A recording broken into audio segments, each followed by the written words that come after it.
Ikaze bakunzi ba Semugeshi bayingana Dosianatike ndetse na Fobiz Official.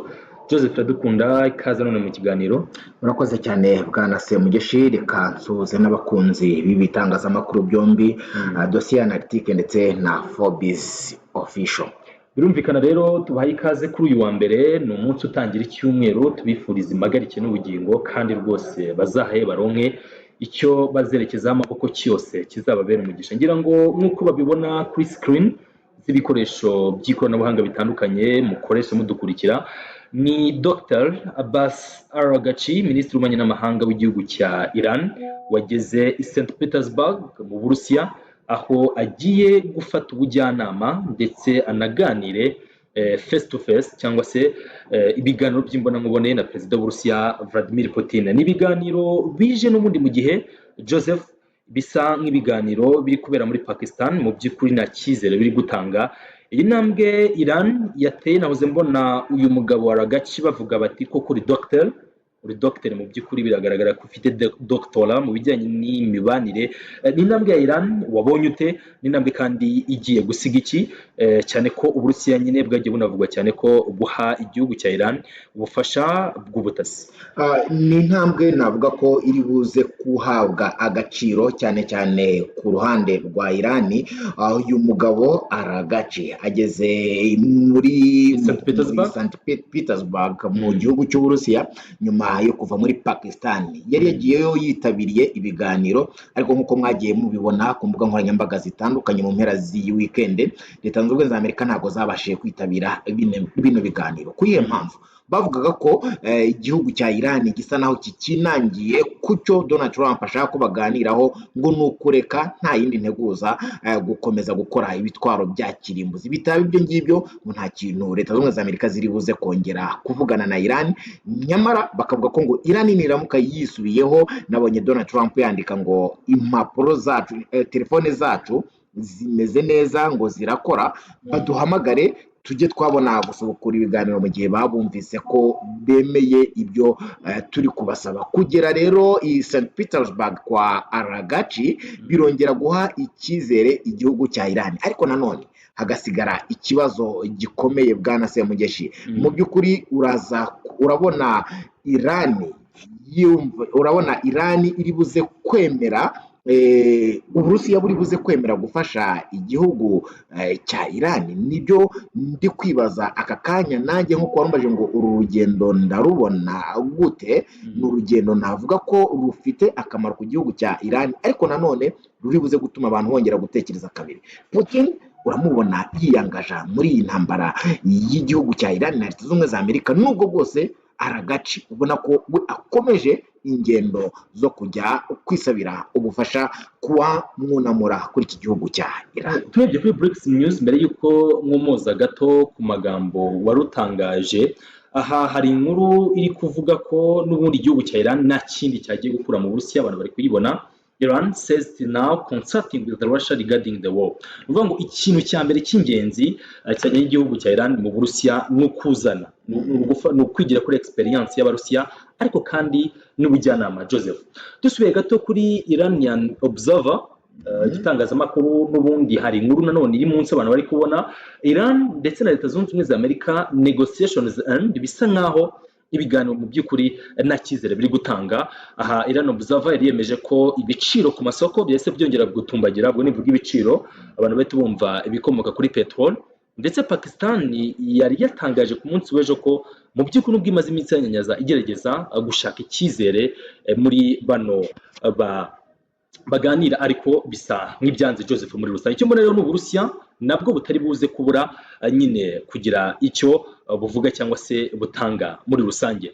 Reka noneho tugaragarize abadukurikiye andi makuru. Ngira ngo hari umwe mu bagabo b'abasesenguzi bazwi cyane, ngira ngo ni Victor Gao, na profeseri yigisha ibijyanye na science politique, ndetse akaba ari n'umwe mu bantu b'abasesenguzi cyane muri politike mpuzamahanga.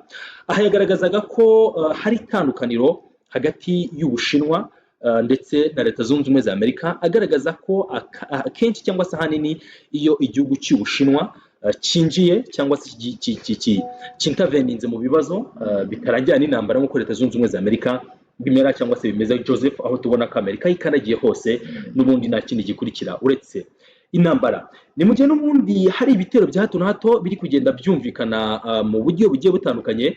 Ngira ngo turaza kwisunga igitangazamakuru cya Global Surveillance hano naho dukurikirana amakuru ahari mbere ko dukomeza n'iki kiganiro.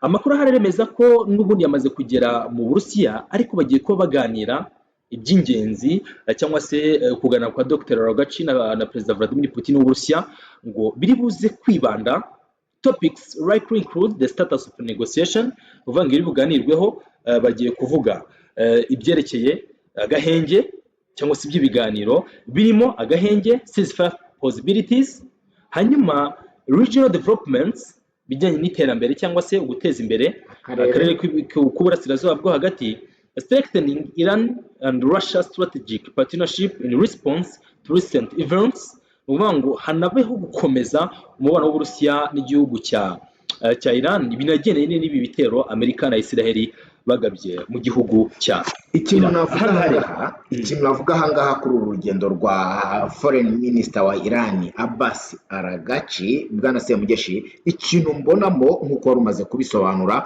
aba bagabo barongera baganire kuri cooperation ariko no kureba imigendekere y'agahenge irashoboka. Burya igihugu iyo kiri mu mbaraga nkeya, mu mbabare mbyite gutyo, kuko Amerika ni igihugu cy'igihangange, muri mode, muri surviving mode. Yego, n'igihugu cy'igihangange nk'Uburusiya, mu by'ukuri Irani ishobora kuvuga iti nibyo nubwo turi kunaniza Amerika ku bijyanye n'ibiganiro, ariko se ubundi twigeze byibuze tureba mu buryo bwagutse gishobora gukurikiraho. Kuganira rero na Vladimir Putin, umugabo w'igitinyiro cyane ufite imbaraga, ni nko kuvuga ati Amerika nibyo ni igihanyaswa mu buryo bw'imbaraga, ariko na Putin ntiyoroshye. Ese bigenda bite iyo umuntu akomeje kunaniza igihanyaswa nka Leta Zunze Ubumwe za Amerika? Ahangaha rero Aragaci urabona ko yizeye ko Putin inama ari bumugire, niba ari yo kwemera ibiganiro cyangwa se kwemera agahenge ceasefire, mu by'ukuri ashobora kubyemera na atashyize handi mananiza kurenza igitekerezo ndi wese yamuha. Ni Uburusiya mu mwaka wa 5 binjiyemo bahanganye na OTAN mu shusho ya Ukraine.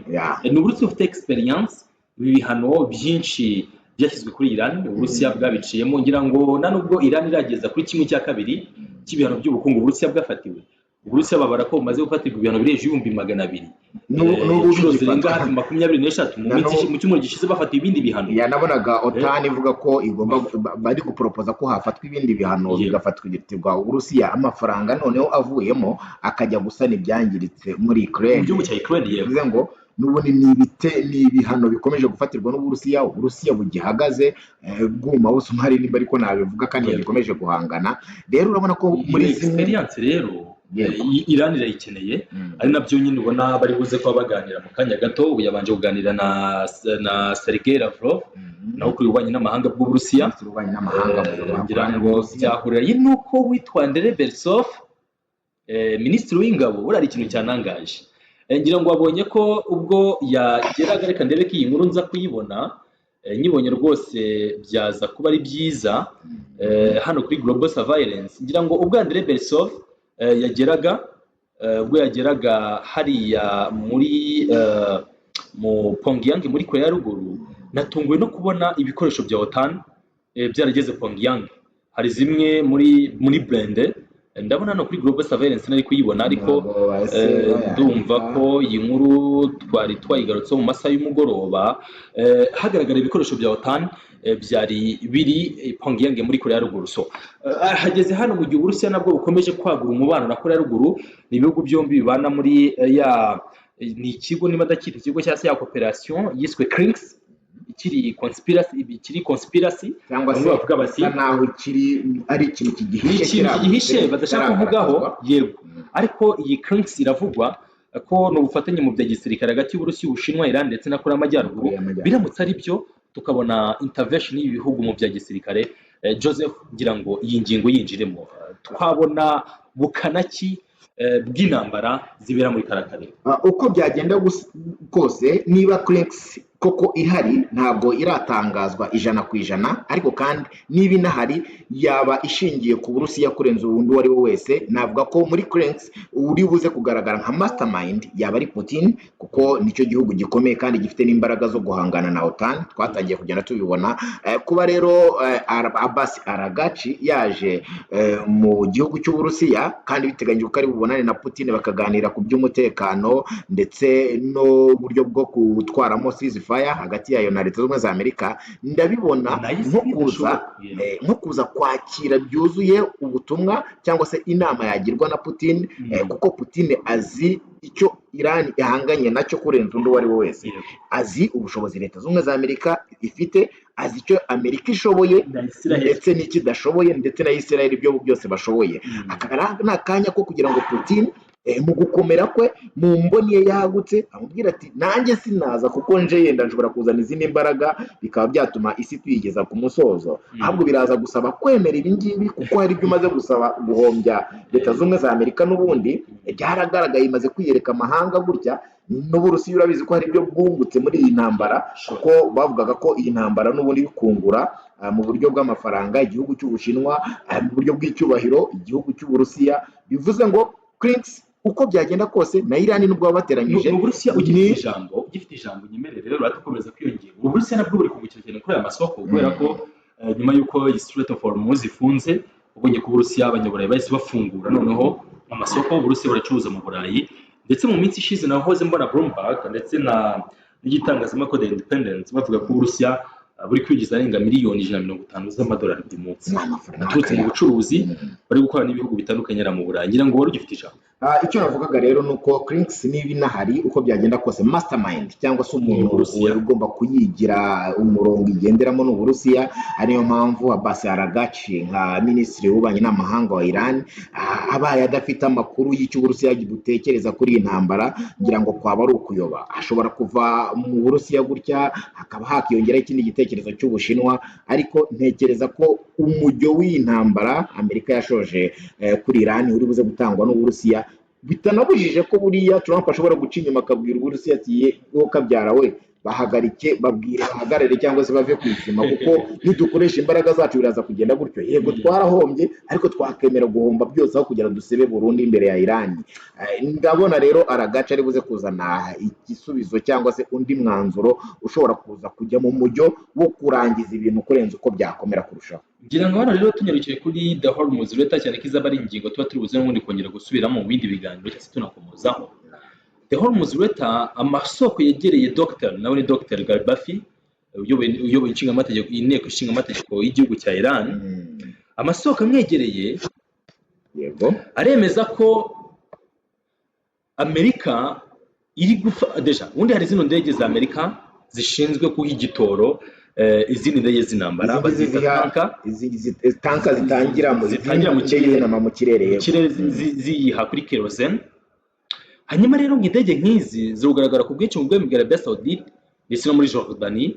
Igiteye ubwoba rero ngo hari ingabo zo ku butaka ground force ngo zirimo zirashyirwa muri Kuwait. Kuva muri Kuwait ugana muri Iran ntago ari intera nini nabonye Kuwait. Uretse wenda aya mazi ya Hormuz yabitandukanye, ariko hari n'agace k'ubutaka buriya aho kiriya kigo cy'abaperesi gisa n'igitangira nyine ya Kuwait ahiri, hari igice rwose cy'ubutaka gishobora gutuma ukomereza imbere muri za Iraq witura muri Iran. Uzi ko Kuwait nabonye iri ku mwanya wa 10 mu bihugu bicukura peteroli bya mbere ku isi.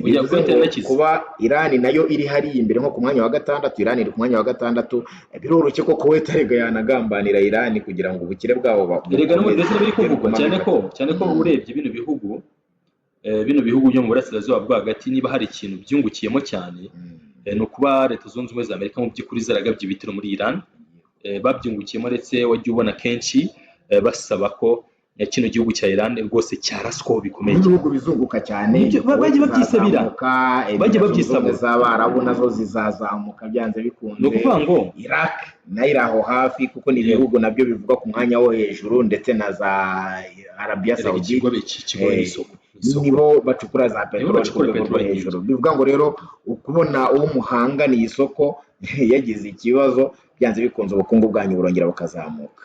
burongera bukazamuka. Nibyo twakomozagaho bwo kuva muri Kuwait rwose n'ikigobe kinatangirira muri biriya bice ujya muri Iran n'intera ntoya, bivuze ko izi ngabo za Amerika ziri hariya kubw'impamvu ndetse tujye kuri BRICS News twereke abadukurikiye nyirizina ibijyanye nanone n'iyi muvoma ni muvoma z'indege ziri kugendagenda, ni muvoma z'indege, ngira ngo bari kubibona abadukurikiye ngizo.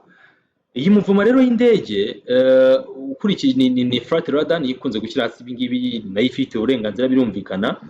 Urabona ko ni indege ziri kuva hano mu kigobe muri Israel, Jordan cyangwa se muri ubwami bwa Arabia Saudite, zizamuka zica muri Mediterane cyane, ubwo zikomereza mu Bugiriki, muri Serbia, Croatia. Muri rusange ni imyiteguro ya gisirikare ikomeje kujya mbere, inagaragaza ko Joseph mu by'ukuri y'intambara ishobora gufata indi sura bitandukanye cyane n'uko abantu bashobora kuba bari kubitekereza, cyangwa se bigendanye n'imyiteguro ya Amerika n'ikiri guhisha isi. Ariko Iran nayo iratangaje ko ibizi neza ko n'ubundi Leta Zunze Ubumwe za Amerika ziri kuyobya uburari, niba ari ibitero rwose ngo bazabibagabaho. Birasa naho Amerika yamaze kumaramaza kuri iyi ntambara bashoje kuri Iran. Byanze bikunze Amerika irashaka guca bugufi kwa Iran uko byagenda kose, ku gihombo icyo ari cyo cyose yazagira, ariko kandi igakomeza ikarera cyangwa se igasigasira izina ryayo. Simbona Amerika yaciye bugufi, kuko twari twiteze ko uku gukomeza kwinangira kwa Iran yenda bizatuma Donald Trump aca bugufi, ariko yaba we yaba inteko ishinga amategeko barasa naho bamaze kuvuga rumwe, bashobora kutamwongerera imbaraga zisesuye zo gufata icyemezo kuri Iran, kuko yenda ashobora kugeza ku gukoresha intwaro za kirimbuzi ibyashyira ahabi isi, ariko kandi banemera ko Amerika igomba kuva muri iyi ntambara yemye byanze bikunze kandi icishije bugufi Iran. Anagendera ku mateka, icyo amateka avuga bikavuga ko byanze bikunze Uburusiya, Leta Zunze za Amerika ndetse na Israel batazigera bemera na rimwe ko Iran itunga intwaro za kirimbuzi, kandi bikaba bisa naho amateka ari kugenda ashimangira ubwo buhanuzi bwakozwe mu myaka ya kera. Icyo Iran rero yakora nta kindi, yego no kwihagararaho no gucisha bugufi Leta Zunze za Amerika, ariko kandi sinyibona yakomeje gukomeza kudevelopa ubu butare bwa Iranium ku kigero cy'uko bakora intwaro za kirimbuzi ngo Amerika na Israel iborohere, cyane cyane ko no mu itegeko nshinga rya Iran harimo ko bagomba kuzasiba byanze bikunze Israel. Israel rero nayo nk'iyoboye isi ntabwo izabyemera, inakorera mu kwa Amerika, cyangwa se n'ibihugu byombi bifatanya. Ngira ngo Iran tunagana ku musozo, si ubwa mbere Amerika rwose igiri kugenza ubutegetsi bwa Iran.